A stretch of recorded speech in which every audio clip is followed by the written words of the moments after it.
Salam, salam sejahtera untuk kita semua. Kembali lagi bersama saya Yeremia Junianto Kapitan.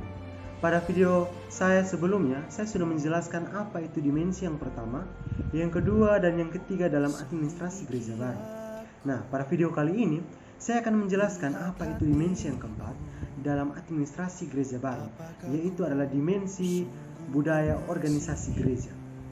Nah, sebelum kita masuk pada apa itu budaya organisasi gereja, kita perlu memahami apa itu organisasi di dalam gereja. Nah, dalam administrasi gereja baru, selain memiliki tata administrasi yang terstruktur, dimiliki juga sistem organisasi yang teratur. Nah, organisasi ini dikenal sebagai wadah untuk merekrut, menampung, dan juga memberdayakan jemaat untuk ikut terlibat dalam keadministrasian gereja. Nah, dalam dimensi ini akan lebih dijelaskan mengenai bagaimana sistem organisasi yang baik yang seharusnya diterapkan dalam gereja yang akan terus mengalami pembaruan. Nah, organisasi gereja ini diumpamakan seperti anatomi tubuh yang dimana terdiri dari organ-organ yang tentunya memiliki fungsi dan tugasnya masing-masing. Yang dimana di dalam gereja organisasi ini dikenal sebagai wadah untuk merekrut dan memperdaya akan jemaat yang ada. Nah, oleh karena itu, organisasi gereja ini merupakan kumpulan organ-organ yang menghimpun diri dengan maksud untuk mengalami pelaksanaan dan tugas panggilan di dalam gereja. Nah, jadi melalui organisasi gereja, setiap tugas dan tanggung jawab daripada administrasi gereja dan juga visi dan misi gereja itu dapat dilaksanakan dengan baik. Nah, dalam organisasi gereja itu juga memiliki patologi. Ada beberapa patologi yang ada di dalam gereja. Yaitu yang pertama adalah bias pengangkatan jabatan gereja yang tidak berdasarkan kompetensi karunia. Yang kita tahu bahwa dalam gereja, seorang pemimpin tentu harus melayani dengan bidang karunia yang ia miliki agar dalam memimpin ia dapat memberdayakan atau dapat memberikan pertumbuhan yang baik bagi jemaatnya. Karena jika seorang pendeta atau seorang pemimpin itu tidak melayani dengan karunia yang ia miliki, tentu itu tidak akan menghasilkan sesuatu yang maksimal ketika ia melayani. Nah, yang kedua itu adalah patologi bias otoritas posisi dan otoritas fungsi, yang dimana otoritas posisi akan berdampak baik apabila dilaksanakan dengan cara yang baik dengan tujuan yang betul tentunya. Nah, sedangkan otoritas fungsi itu memberdayakan fungsi jabatan yang ada pada diri pejabat gereja untuk bisa mengelola organisasi gereja yang ada. Nah, untuk menjalankan atau menyelenggarakan otoritas fungsi dan otoritas posisi itu bergantung pada pemimpin gereja bagaimana dia mencoba untuk menyeimbangkan antara otoritas fungsi dan otoritas posisi agar semua itu dapat berjalan sesuai dengan aturan yang ada di dalam gereja. Nah, patologi yang ketiga itu adalah bias budaya organisasi. Nah, organisasi gereja ini dijalankan dengan menyesuaikan pada konteks budaya yang ada di dalam gereja tersebut. Dengan penyesuaian ini membantu organisasi untuk bisa menjangkau warga gereja serta menjawab kebutuhan apa yang diperlukan oleh jemaat. Yang keempat itu adalah bias kesadaran sebagai organisasi sosial spiritual, yang artinya bahwa organisasi gereja hadir tidak serta-merta mencapai tujuan tertentu, tetapi ada dampak yang kemudian dihasilkan melalui keberadaan organisasi tersebut. Dengan harapan bahwa dengan adanya organisasi gereja itu bisa mempengaruhi tingkah laku dan kehidupan sosial warga gereja dan diharapkan mampu membangun serta membina iman dan spiritualitas warga gereja. Nah, kemudian dalam organisasi gereja pun itu ada aspek-aspek yang mendukung.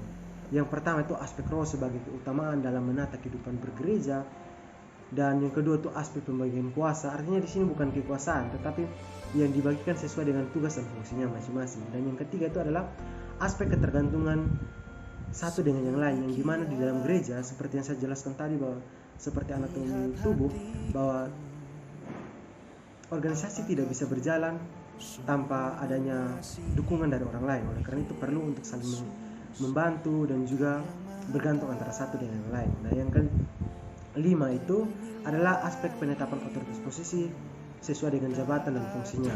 Artinya Aspek ini bagaimana menetapkan seseorang untuk menjalankan tugas dan fungsinya sesuai dengan apa yang diberikan kepada dia.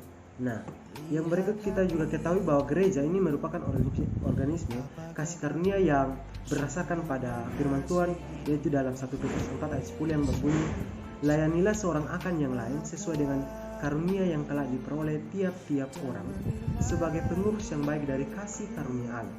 Nah, gereja sebagai satu kesatuan tubuh dengan fungsi khusus tidak dapat dipertukarkan sebagaimana dinyatakan dalam 1 Korintus 12. Nah, organisasi gereja yang ada juga harus berdasar pada Alkitab sebagai dasar hidup orang percaya, dengan penekanan bahwa organisasi yang dibentuk harus berkembang seturut dengan kehendak Tuhan. Nah, kita masuk pada apa itu budaya organisasi. Nah, budaya organisasi gereja adalah perumpamaan pikiran atau ide yang berwujud dalam kerangka pikir atau rasa, teologi dan doktrin yang dimana diimplementasikan dalam sikap dan tindakan institut dalam jemaat.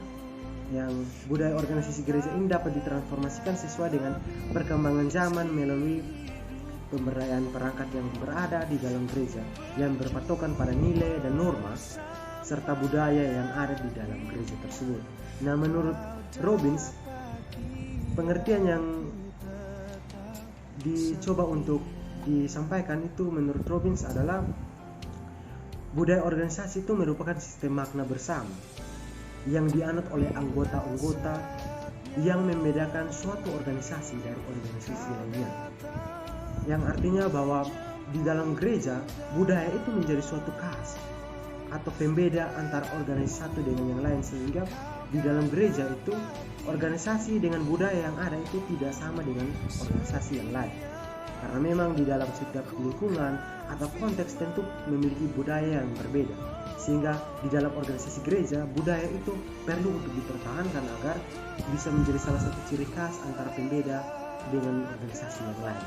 Nah, dalam pelaksanaan organisasi gereja tentu akan mengalami hambatan-hambatan berupa tantangan yang berada dalam organisasi tersebut.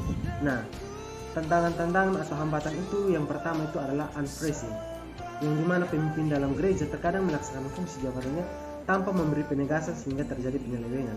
Artinya bahwa di sini pemimpin gereja dia tidak menegaskan bahwa di dalam menjalankan organisasi harus mengikuti aturan-aturan yang ada, sehingga ketika penegasan itu tidak diberikan, tentu orang-orang atau oknum-oknum yang ada di dalam gereja akan seenaknya menganggap organisasi itu sebagai hal yang biasa saja. Nah, yang kedua itu adalah exchange, yang dimana terkadang organisasi gereja terhambat karena tidak adanya perubahan. Artinya bahwa sebenarnya perubahan itu ketika adanya organisasi itu yang seharusnya menjadi penerus baru untuk melakukan perubahan. Tetapi jika tidak ada perubahan, tentu pasti ada hal yang mungkin tidak berjalan sesuai dengan aturan yang ada, sehingga organisasi tersebut tidak memberikan dampak yang besar bagi gereja. Nah, yang ketiga adalah refreshing, yang dimana organisasi gereja itu perlu mengunci budaya untuk kemudian mempertahankannya. Artinya bahwa budaya yang ada di dalam gereja itu harus menjadi salah satu ciri khas organisasi agar bisa membedakan antara organisasi gereja dengan organisasi-organisasi yang lainnya. Nah, melalui dimensi organisasi gereja ini kita dapat melihat bahwa organisasi di dalam gereja perlu untuk terstruktur dengan baik, sehingga dapat mencapai tujuan tertentu yang mampu menjawab setiap kebutuhan jemaat tentunya. Apabila pemimpin tersebut mampu menyeimbangkan otoritas posisi dan fungsi, itu artinya bahwa gereja akan bisa bertumbuh dengan baik dan berkembang sesuai dengan perkembangan yang ada dengan zaman yang semakin modern ini tentunya. Dan tidak dapat dipungkiri juga bahwa organisasi gereja akan mengalami hambatan oleh karena adanya tantangan baik yang datang dari luar dan juga dari dalam. Tetapi dengan adanya organisasi gereja ini, gereja perlu untuk adanya strategi atau cara-cara bagaimana untuk mengantisipasi tantangan-tantangan yang akan datang, baik itu dari luar dan dalam, agar organisasi yang ada di dalam gereja itu dan budaya-budaya ada di dalam organisasi itu bisa tetap dipertahankan, sehingga dengan pertahanan dan juga strategi yang dimiliki oleh gereja itu dapat memberikan suatu warna yang baru bagi gereja, sehingga gereja tersebut memiliki organisasi yang kuat dan tidak mudah untuk digoyahkan. Nah, itu mungkin adalah penjelasan saya tentang apa itu dimensi budaya organisasi di dalam gereja. Kiranya apa yang saya sampaikan ini bisa bermanfaat bagi saudara-saudara sekalian. Kiranya Tuhan Yesus memberkati saudara-saudara sekalian yang telah antusias untuk menonton dan mengikuti video saya. Dan saya juga tidak lupa menyampaikan bahwa saudara-saudara jika ingin terus mengikuti perkembangan dari video-video saya, maka jangan lupa untuk menghidupkan lonceng notifikasi, like, comment, and subscribe supaya video dan juga channel-channel saya itu bisa terus dipantau oleh saudara-saudara sekalian. Kiranya itu yang dapat saya sampaikan. Mohon maaf jika ada kesalahan. Akhir kata saya mengucapkan terima kasih banyak dan salam.